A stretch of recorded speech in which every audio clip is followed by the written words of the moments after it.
Thou shalt not suffer a witch to live. Exodus 22:18.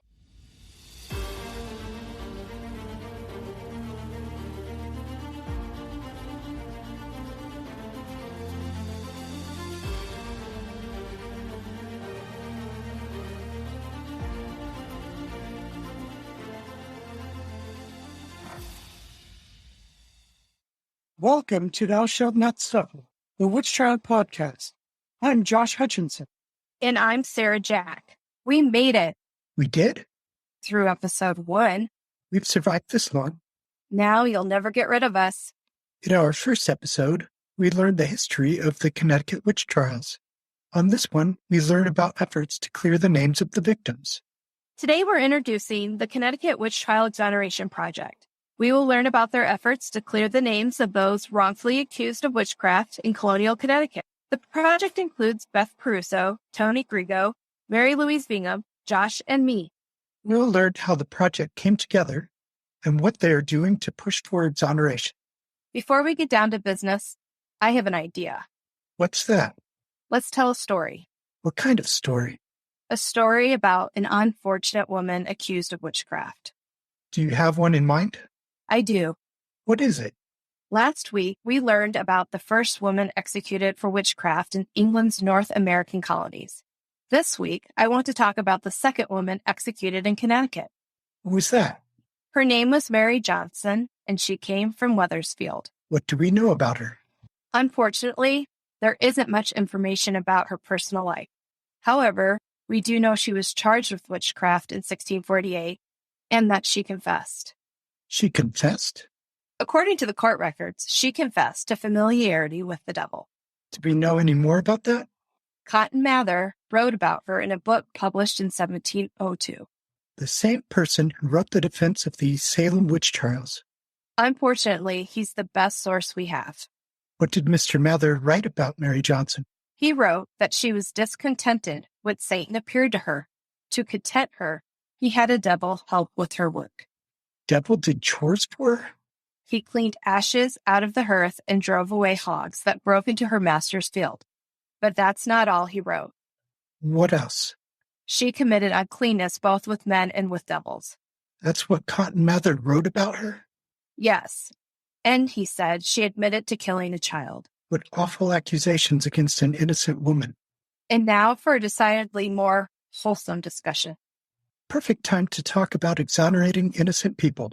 We'll begin our exoneration discussion by talking again to Tony Griego and Beth Caruso, and then we'll connect with Mary-Louise Bingham to learn more about the legislative effort. And now, the interview. Tony, how did you get involved in the legislative efforts for the accused Connecticut witches? It's an interesting story, and it started October 21st, 2005, when several people attended a presentation given by the state historian Walter Woodward about the Connecticut witch trials in Torrington, Connecticut. Several people, myself included, were there. He gave a great presentation about the trials. Many people weren't even aware of all the events that had taken place here. But at the end of his discussion, a group of us approached him and asked him, has anybody ever done anything to clear the names of these individuals? And he said, no. He said, but it sounds like an interesting idea. And from that point on, we formed an ad hoc committee, about 4 or 5 people. And our goal was to get some kind of recognition, exoneration, pardon, anything that would clear these names of the people that were, at the time, we focused on the 11 people that were hanged. Initially, there was a mother and daughter team who were descendants of Mary Sanford. They were the spearhead of the group. They've got a lot of good press with several newspapers, New York Times, the New London Day, many papers told about what we were trying to accomplish. Got to a point where they actually contacted a state representative in their district who presented a proclamation before the General Assembly here in Connecticut. And there was 3 descendants, the 2 mother and daughter, and another descendant who testified. Now, when you testify before the General Assembly, you're allowed to speak for 3 minutes, which they did. But at the end of their presentation, the three of them, members of the General Assembly asked them questions. And the question and answer period lasted 45 minutes. At the end of it, it never made it to the floor, and it was never voted on. We resubmitted it again in 2009, and again it failed. So some of the interesting things that I found during my research is, number one, in the state of Connecticut, the governor does not have the authority to pardon anyone. That falls to the Board of Pardons and Paroles. So I wrote to the board, and I got a letter a short time later, and they stated that they do not pardon dead people, basically. So it came to a dead end. The next step, I says, at the time, we came under the authority of Queen. At that time, it was the King of England. So I wrote to the Queen of England. Again, a short time later, the members of their staff, her staff, wrote me back saying that we basically think it's a colonial problem, and every single one of those cases would have to be reopened. And that's almost impossible because many of the colonial records here in Connecticut pertaining to the trial are missing. So the next step was I started writing to all my state representatives from my district. And to be perfectly honest, I never got a response from any of them. And it just continued to a point where I wasn't making any headway at all until in, I think it was 2015, I happened to pick up the Hartford Courant one day, and there was a big article at page 3, and it was about Beth Caruso speaking about Alice Young. So she was going to be doing a book signing at the Windsor Historical Society, and I went, I met with her, and I told her what I was going through and how frustrated I was. And we had agreed to work together. Beth actually set up our Facebook page. So that's where we are today. Tony talked about when we first met. Shortly after that, we did decide to work together since the mayor had expressed that interest in doing something for our 2 witch trial victims in Windsor. So Tony and I got together. We decided we had to raise awareness about the Connecticut witch trials since very few people across the country, let alone Connecticut, knew about them. So in February of 2016, we launched our Facebook page called CT Witch Memorial. And our purpose of it was to tell the witch trial stories as much as we could find about the Connecticut victims, as well as any events that were taking place in Connecticut that other people were doing so that they could learn about them in multiple ways. And it went from there. About a year later, we got word from Mayor Trinks in Windsor that it was a good time to bring a resolution forth before the town council to recognize Windsor's 2 witch trial victims, Alice Young and Lydia Gilbert. The effort was very successful. The First Church of Windsor got involved, and that's very significant because the First Church would have been very involved in the original witch hangings. And we know that because of some commentaries by the ministers from that time.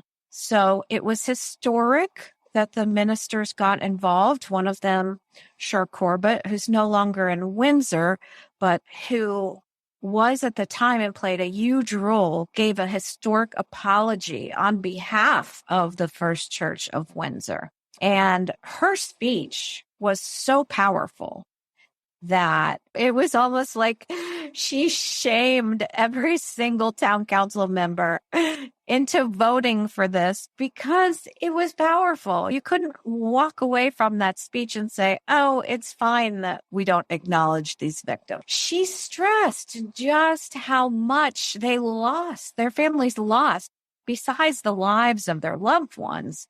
Their families suffered trauma and stigma for generations. And so it was significant, it was important, but it was just the town of Windsor. So we wanted to go on from there.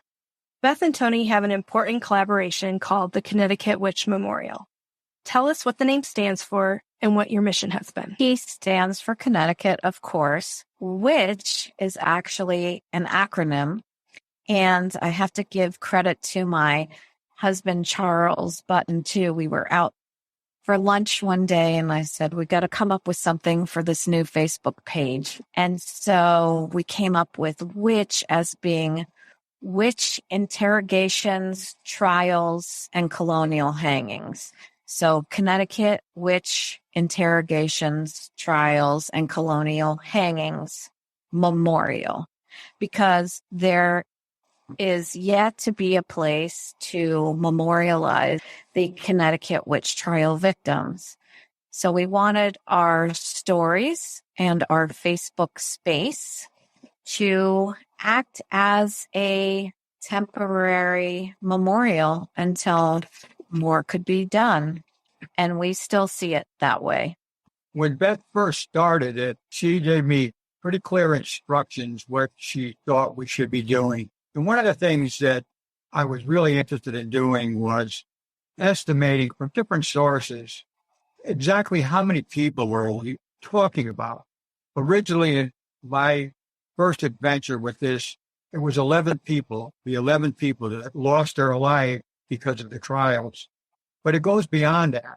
Depending on which sources you look at and how you figure it out, it's anywhere between 42 and 46 people that experienced witchcraft trials here in Connecticut. What I decided to do was, for our page, give a brief synopsis. I'm a retired policeman, and at the end of my shift, I had to give my supervisor a synopsis of what took place during the shift. And that's exactly what I wanted to do, put a short story together so that everybody would have some kind of an understanding about what these people were charged with, what they went through, and what were the ultimate results. And in some cases, it was just absolutely bizarre. But that was really important for me to get their stories out, even though they're just short stories. And there's so many people that commented on them. And one of the things that I found very interesting was most of the comments, I'm going to say a very good percentage of the comments, people made a comment first that said, I'm the 10th great-granddaughter of so-and-so. So we were getting all these people who were descendants, not just people that were interested in witch trials or what took place in Salem and other places, but these were descendants. And I know that in a court of law, people that have standing in an event have more power than just a guy off the street. So with all these descendants all across the country, and I'm looking at two of them right now, this movement is going to make some positive direction. That really brings us to the role that the recent interest in ancestry has played in all this.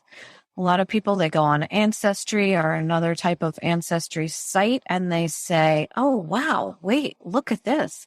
I'm all the way back in the 1600s and oh my 10th, 11th, 9th great-grandmother was called a witch. I got to learn more about this. And people Google and they find our site. So right now we have about 2,500 followers. And as this movement gets bigger, people hear about us. And thankfully, with Josh, you and Sarah, both of you are contributing so much now with your own sites that are also telling the stories of the Connecticut witch trials in a whole array of social media. And it really is truly helping to get the word out. I have always been very interested in my ancestry. And starting in high school, I started doing research with a great aunt on my family. And at that time, I discovered that I descend from two of the accused witches who were hanged in Salem, Rebecca Nurse and Mary Esty. And over the years, as I continued doing my research, I discovered more about New England, its history, and the branch that I was working on was in Connecticut. This was about 3 years ago. And I saw some history on Winifred Bingham and Winifred Bingham Jr., that they were accused witches. And I was so puzzled because I wasn't working on my Massachusetts history then. And I had never heard of this. And I just couldn't even understand. Is this a story? Did this really happen? Were they an actual family? And I started digging around online, and one of the things that Google threw my way was the Facebook page for the Connecticut Witch Memorial. And I was so excited to see it. I still didn't understand the status of the Connecticut witch trial history. I saw the word memorial and I knew Salem had a physical memorial. So I thought, oh, great, I'm going to find the location of the Connecticut Witch Memorial. And I quickly realized that Facebook page was telling us all about this important history. There was so much information there, but that there was not a memorial for all of those victims. And it just really disappointed me. And I wanted more people to know. And I was also still gathering my own perspective on the witch trial history and researching as a family historian and just trying to get perspective on the history and the 17th century, these families, how did they end up in witch trials? And I decided to create the Facebook page. I wanted to bring descendants and family researchers together over the scope of witch trials. I wanted a place where I could share what Tony and Beth were posting and giving us, but also, and there's a Facebook page called Salem Witch Hunt that I recognized was sharing a lot of important historical information. I wanted to be able to bring those two pieces together for people to discuss and talk about what they were learning. And I wondered who else was out there. What other authors, researchers, historians, family lore is sitting in somebody's personal knowledge and they want to come together and share it. So my first intention was to gather people and information to a place where it could be researched further. But I'm thinking this memorial thing has to happen. When I first opened my social media, I did reach out and introduce myself to Beth and Tony, and they were so warm and welcoming, and it really encouraged me to continue on with my idea. The other social media piece that I've used is Twitter, and that has also brought many of us together, including Mary Bingham. As the social media community has continued to grow on Beth and Tony's page and on Salem Witch Hunt and on the Witch Trial Hysteria, History of the American Colonies, it has brought more people together, more ideas, more energy, and given momentum and direction towards finding the acknowledgement that Connecticut has not offered. And now is a good time. And I think coming on the heels of the Elizabeth Johnson Jr. exoneration in Massachusetts and all of us forming a strong coalition, it really does give us more energy and more force to come to the Connecticut legislature with. In the beginning, Tony and we have been very protective with the information on our site, that it be devoted to Connecticut. A lot of people who would write books about the Salem trials would ask to have their information.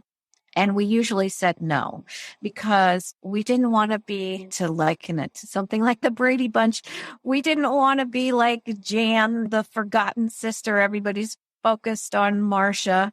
For so many years, Salem has been the sole focus. A lot of it is because the trials were later, they involved more people, and they had a lot more documentation.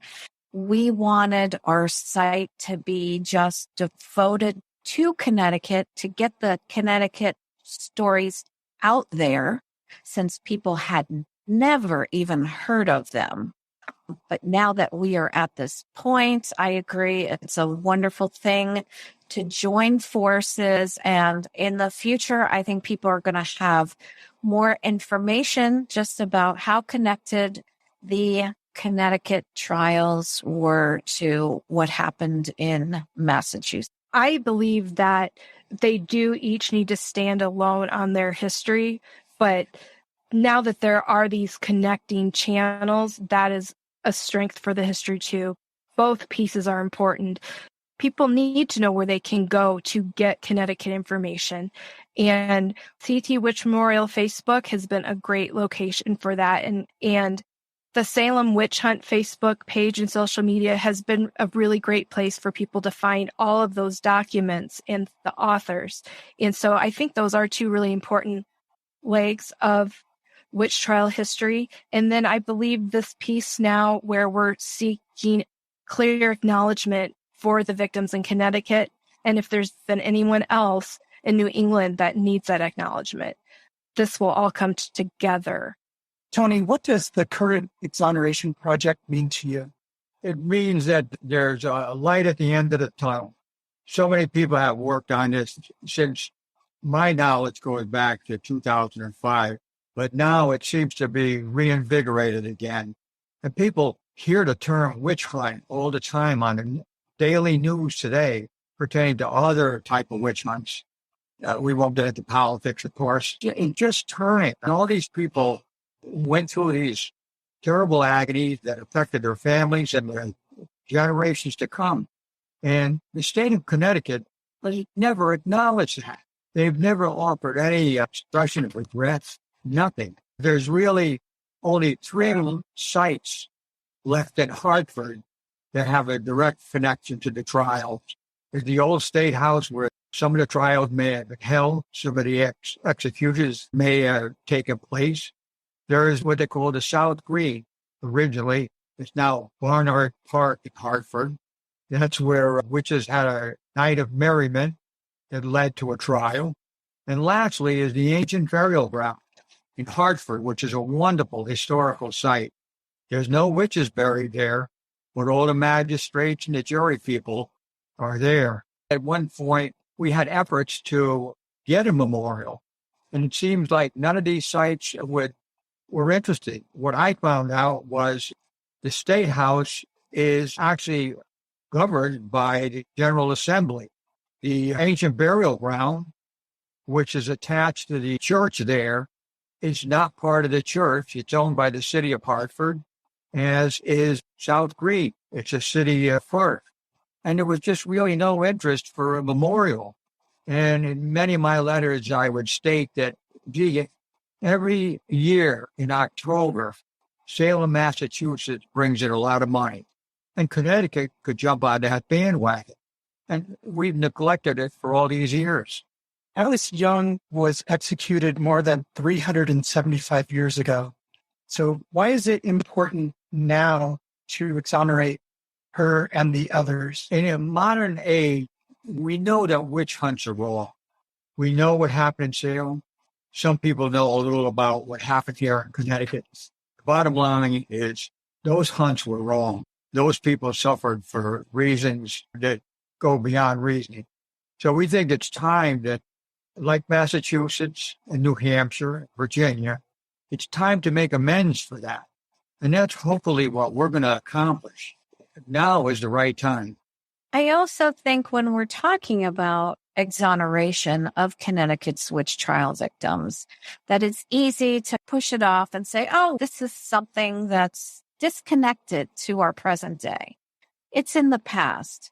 But as a lot of psychiatrists and psychologists have talked to us today, as far as trauma, there is generational trauma.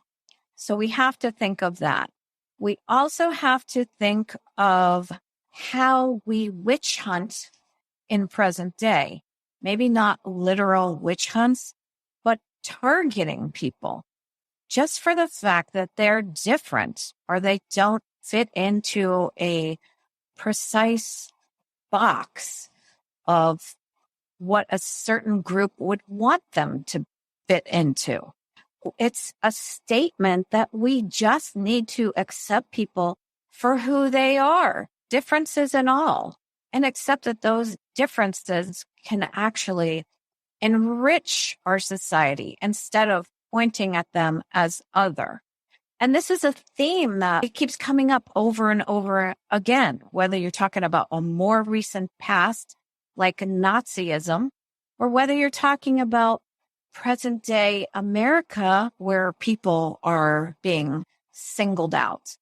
And then, of course, you have actual witch hunts that are still happening in places like Africa. Us talking about this, not only do I think it historically correct to do and the right things for the people who died unjustly, but it's also right for their families, their descendants, and as a strong statement and commentary about how this type of hurting the other, because the other is misunderstood, is in and of itself a very appropriate statement. I think it's safe to say Connecticut communities may not want to have Witch City overtake them, like Salem's called Witch City. But I feel like it's an opportunity for the communities in Connecticut or the community of Connecticut as a whole to build this acknowledgement into something that they want it to be. We can never get away from the stigmas of the historical evil witch, but we can create memorials and memory and acknowledgement of these individuals that had that attached to them in the way that we want to. And my hope would be for Connecticut to see a vision where they can create something that they're proud of, that is acknowledging the history and teaching the history. What are your feelings about that? An obstacle I've come across quite often is the attitude about, oh, our venerated, wonderful ancestors, founders of this town or that town. And if you go back and read ancestry books from the 1800s, that all the time are honorable, hardworking ancestors. Aside from some witch hunts, that was their only blemish. Come on, let's get real. They were human beings, like we are human beings. They made mistakes and things were dramatically different culturally. How they treated Native Americans, if the ancestors were Puritan, how they treated people, other religions, was horrible. It doesn't mean that ancestors didn't have virtues or good points to them, but let's get real in how we look at them. And there shouldn't be a sense of overwhelming guilt or shame either. That's not what I'm saying. I'm just saying, let's look at things realistically. And let's say it's okay. It's okay to look at our ancestors as less than perfect people. I challenge every single person to find a family tree where all their ancestors are perfect people. No, they're not. Every single family tree has the black sheep, the people that committed some crimes, the people that were just not the nicest people who did some terrible things. And that doesn't make the person who has the family tree or who researches it the same people. It's the same family, but you're different people. So this fantasy, this gilded picture of the past, it's really an obstacle to looking at what really happened. And in looking at things that way, people need to understand they're denying somebody else's history. They're denying what happened to Native Americans. They're denying what happened to these witch trial victims. They're denying what happened to enslaved people. These things need to be acknowledged and it can be used as an opportunity to look at human beings in a more interesting way. Okay, we all have our dark sides and our light sides. None of us are perfect people. There are things about humans which can be wonderful. Some are very altruistic and creative, yet there are dark parts of all of us that we work on containing, jealousy, and so on. So I would say to people who want to cover this up, who don't want to do wrong by their ancestors by saying, oh, this person maybe wasn't perfect, to let go of that. It's not helping anybody. And I think the story that can be written from the actual history, from reality, is much more fascinating and much more interesting. And nobody's singled out because everybody has this dark side, light side to them. And everybody's ancestors have this also. So let's just accept people as they are and learn from it. Tony, I know you mentioned when you were talking about the Hartford witch panic, you just talked about them not recognizing some of the history. How do you think we can get over some of these obstacles, or how would you like it to be if we were able to get over the obstacles? It's important the role that descendants play in the efforts to change this. For the longest time, there weren't that many descendants that were involved. There were some, but now with both your groups, it's increased. And it gives us the opportunity to let people know that there was 46 people in Connecticut that suffered through trials, but there's thousands and thousands of their descendants. I think it's really time. And you have to understand that it was not only Hartford. New Haven also had its share of witch trials. To its benefit, New Haven never hanged anybody. All of the hangings took place in either Hartford, Stratford, or Fairfield. It was basically the whole colony of Connecticut that was involved in these trials. And it's time to change that, to recognize that. And I might add, I'm also very happy that we have a state representative, Jane Garibay, who's on board. Jane Garibay is actually my representative. She covers Windsor and Windsor Locks. And I did have a conversation with her about 3 years ago about bringing forth exoneration for the Connecticut witch trial victim. It wasn't a good year for her to do it. And then COVID happened. So we didn't really touch base since then. So when Mary reached out to me and asked, what could we do to make this a law in Connecticut that these Connecticut witch trial victims are recognized?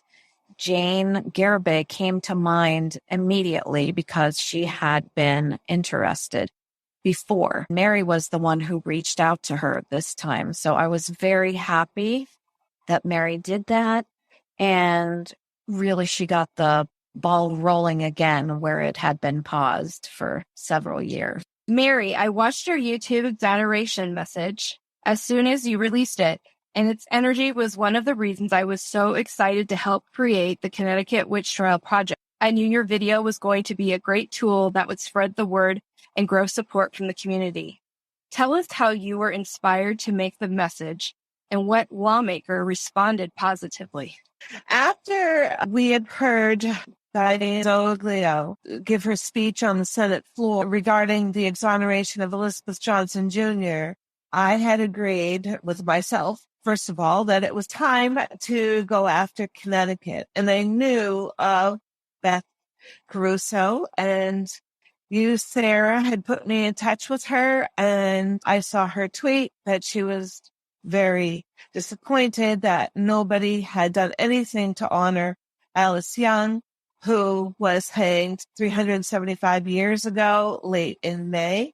And so I did reach out to her, and she reminded me that she had gotten in touch with Jane Garibay, and then COVID hit, so nothing got done, and she encouraged me to do. And so when I emailed Jane, I thought, maybe I won't hear from her, but maybe I will. But that same day, she emailed me back. And when I saw the email at 11 o'clock at night, I sat straight up in my bed and I was like, oh my God, this is going to happen.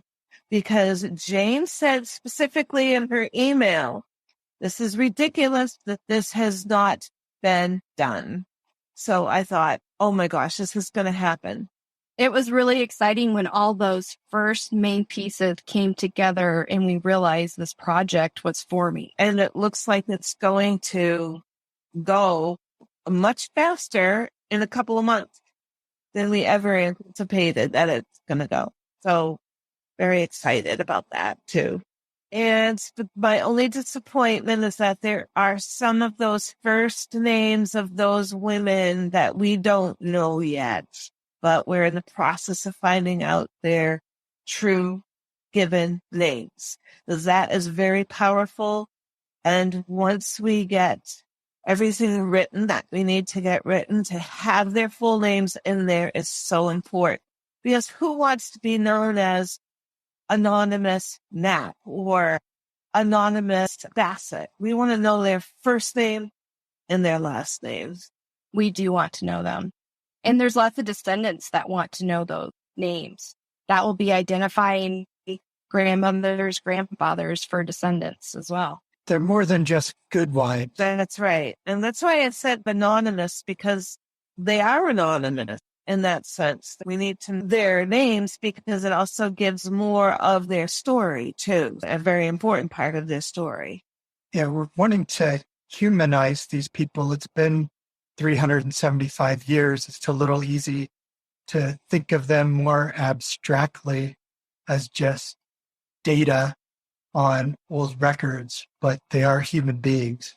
That's right. And they existed, they lived, they have stories to tell and stories that live on through their descendants. And that is why I still believe very strongly, as I did from day one, that everybody needs to be exonerated. Their convictions need to be overturned. We need to try our best to find out who exactly was convicted and who was not convicted, even though everybody needs to have an apology at least. But those convictions that we know of, they definitely need to be overturned.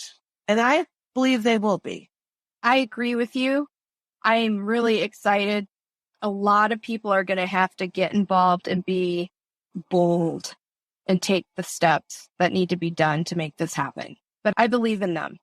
I believe they can do it. We definitely still are looking for more descendants, and especially descendants that still live in the Connecticut area, because even those people that have lived in Connecticut for a long period of time, a lot of them, as you well know, don't know the history, and they don't know that they were the first colony to hang somebody who was accused of witchcraft.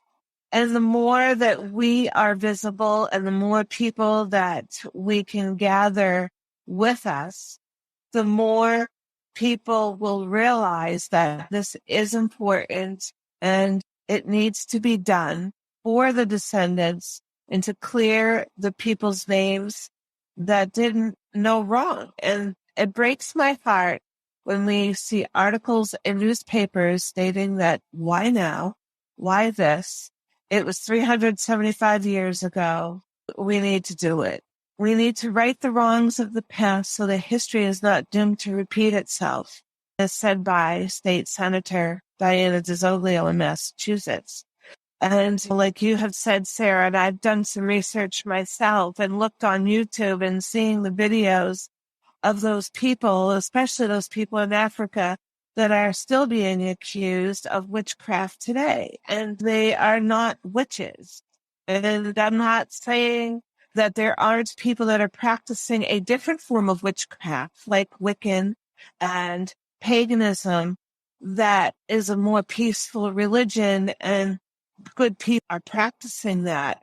It's not that type of witchcraft that I'm talking about. I'm talking about the people that are being accused of bewitchment, as our own ancestors were accused of way back when in the 1600s. And the fact that there are those that are being accused of that type of witchcraft and they are not guilty, that also breaks my heart as well. Yeah, that's a very good reason for our country at every community level with this witch trial history, at the local level, at the state level, at the federal level, to stand and say that witch hunting is not just. Witch hunting for other things or scapegoating is not appropriate. It's not acceptable. People need to own their own responsibility and their involvement in the things that they do in their own lives that affect their community. But finger pointing towards others and blaming others for something that that person did not do is not acceptable anymore. In my mind and in my heart, not acceptable. And in my own life, I am not willing to be a part of it. Mary, when you talked about how descendants are so shocked to find out that there were witch trials in Connecticut, I was one of those family researchers that happened to. And it was really amazing to watch author and actor Zachary Levi show that shock on Who Do You Think You Are on TV. That moment when they captured his shock, his concern for his grandmother, what happened to her, how many thousands of us have felt that? I remember when I found out about Susanna North Martin. She was the first one I found about for me. And I was so shocked that I sat in front of my computer and I did the Google search for hours. And I was like, wow. But hers was more like, I want to know more about her, what her trial was like, and so on and so forth. But it was 6 months later when I found out about Sarah Wilde. And that's when I looked at the screen, I looked at my keyboard, and I bent my head and I just started to cry. And I was like, really? I cannot believe this. And then it was genealogist Gail Garda who found out about Mary Esty for me. And I was shocked, but yet I felt very proud at that time. And I know a lot of people say you own no ownership in who your ancestors are, so why are you proud? But I did have a sense of pride. I never knew that I was descended from the Esty family. And I do recognize today that it is what it is. But also knowing about Mary Esty and knowing what a strong woman she was, I felt like, wow, this is pretty powerful. Mary, you seem confident that Connecticut will take action to exonerate the accused witches. What gives you that confidence? After speaking with Jane Garibay a couple of times, I feel like she is a true powerhouse and that she feels it's the right time and she's able to gain all of the support that she's gaining at the state level. And also work on the coattails of what just happened with Elizabeth Johnson Jr. I feel like it's time. Everybody that I'm speaking to on behalf of this feels like it's time. The amount of people that have signed the petition, I just have that feeling, that confident feeling that it's time. I think the petition's been really important because when people come across the petition, it spurs them on to learn more of witch trial history, and they talk about it and they share about it, and that brings more people into the fold. I just want to back up just a minute for the listeners at home. Can you just tell us about the petition? We'll have links to it in our show notes, but what is the petition asking for? Petition is exonerate wrongfully accused of witchcraft in colonial Connecticut. I want to say I started this petition very late in May, and I just describe on it a little bit about the history and why it's important to do this now and who we are as team members and people that are helping us all along the way, such as descendants, authors, historians, and people who just care about reversing social injustice. And I think that's most people that walk the face of the earth right now. So that's a good thing. So I am proud of all of us that we have as many signatures as we do. And also a big shout out to the people that are actually donating money for this petition, because the more that we donate, the more that change.org will send it off and advertise it more. So that's a good thing as well. It's been great talking to you. Okay. All right. Thank you very much. Thank you. Good night. Thank you.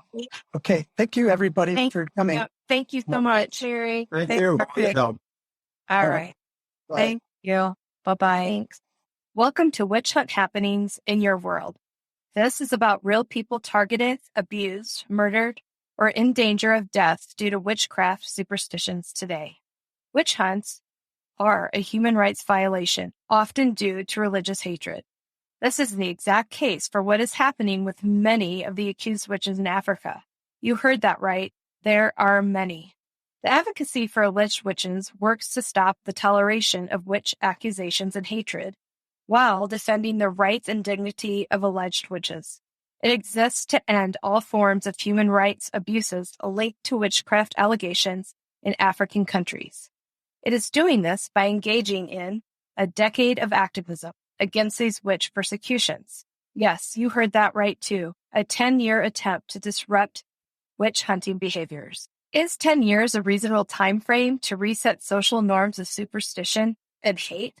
Leo Igwe, Nigerian human rights activist and humanitarian, is leading the charge to do just that. You can get the latest crisis info every week because he's actively highlighting stories of victims and survivors of witch persecution through articles and with his account at Leo Igwe on social media posts at LEOIGWE.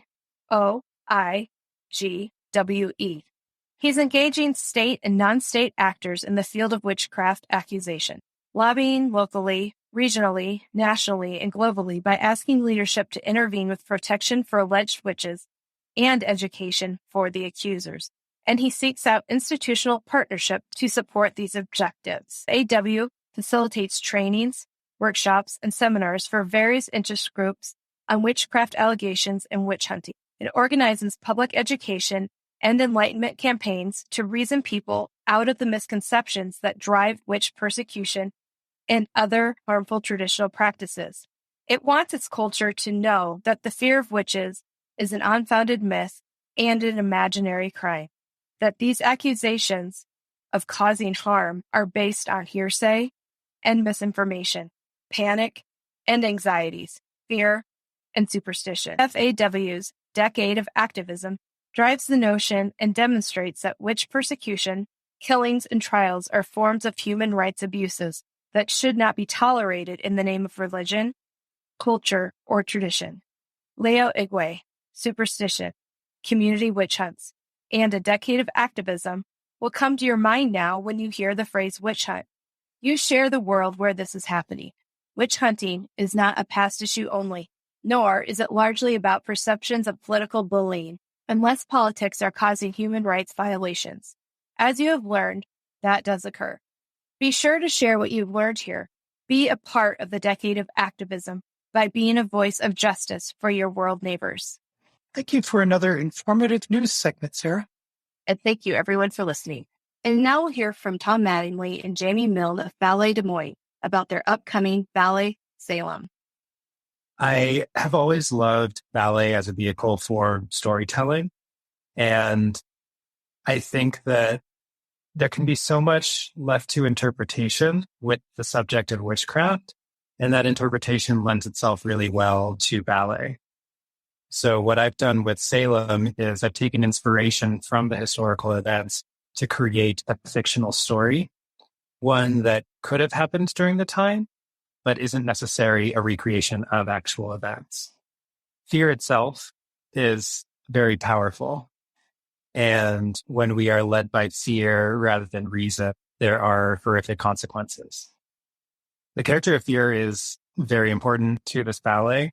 Fear is played by one of the male dancers in our company, and he is not a townsperson of Salem, but he is a constant presence and influence on the entire cast. So he really interacts a lot with the girl. The girl is the one who is making the accusations of witchcraft. She feels fearful from the pressures of the people around her, and especially her father, the preacher, to continue accusing and testifying against the people of Salem. The Salem witch trials has always been a captivating subject.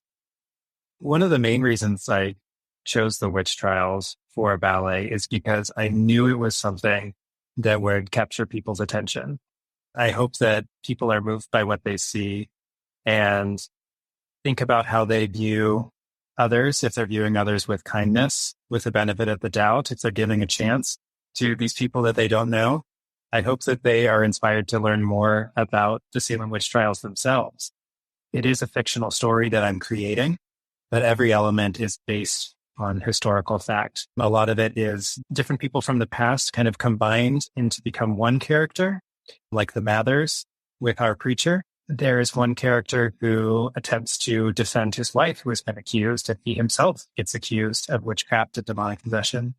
Even down to the costuming, it's going to be a modern reinterpretation, but based on the strict Puritan dress codes of the time, with the muted colors being covered up, those natural fibers, no lace, no ribbons, very much bare bones, utilitarian in a lot of ways.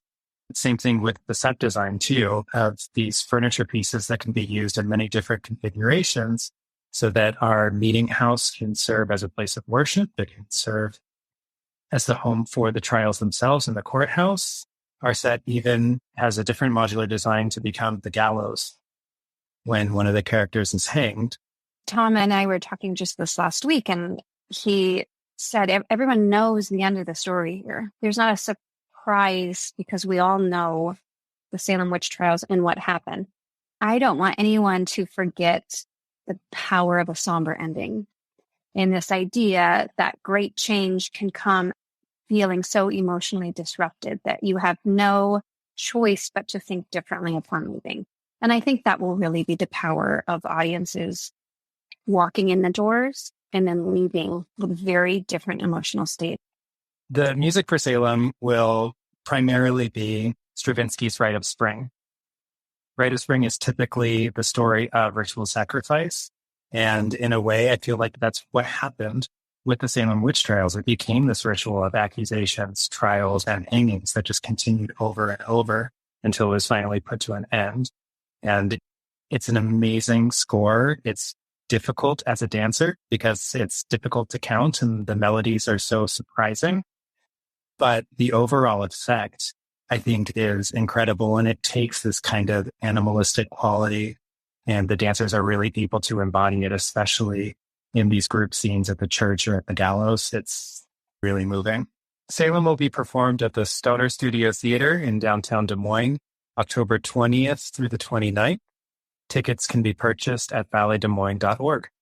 And now we bring to you a special interview with Michael Cormier and Miriam Sear of Punctuate 4 about Saltonstall's trial, a play about the only judge who quit the Salem witch trials court due to concerns about the nature of the proceedings. If you're in the Boston area, please attend the staged reading on Thursday, October 27th at 7 p.m. at the Modern Theater in downtown Boston. The reading will be followed by a talkback with Marilyn K. Roach, author of The Salem Witch Trials and Six Women of Salem. And the presentation is brought to you free of charge by the Ford Hall Forum at Suffolk University. Visit punctuate4.org for tickets. And now, Michael Cormier at Miriam Sear. I am an amateur historian about the Salem witchcraft trials, been for a very long time. And I kept, in my reading, coming across the name Nathaniel Saltonstall. Of course, Haverhill, Massachusetts has the name Saltonstall all over it because that's where the family started. Very famous New England family. And every time I'd read about him in the books, it would have maybe a paragraph that would say that he was appointed one of the 9 judges on the trials.